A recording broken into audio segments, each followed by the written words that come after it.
Welcome back to our channel, viewers. Hope you guys are having a great day.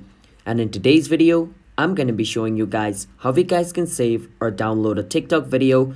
And it's pretty simple, alright? So follow the step which I'm going to be showing you. But before that, if you guys are new to our channel app tutorial, then don't forget to hit that like and subscribe to our YouTube channel with notification on, so you guys can get notified for a future video. Now let's get on with the video. Now remember, you can just download any video you want on TikTok.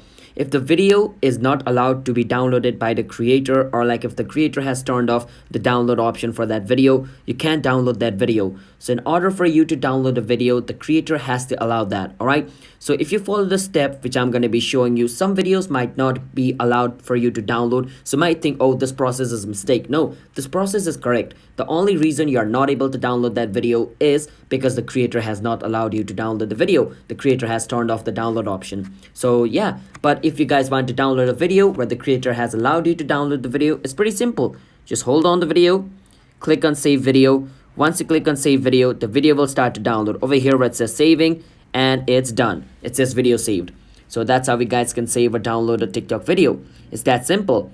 So if you guys found our video helpful, then don't forget to hit that like and subscribe to our YouTube channel app tutorial for future videos just like this. And if you guys have any question, you can feel free to ask us in the comment. I'll be happy to answer you guys. And I'll see you guys on my next video. Bye bye until then, everybody, and have a nice day.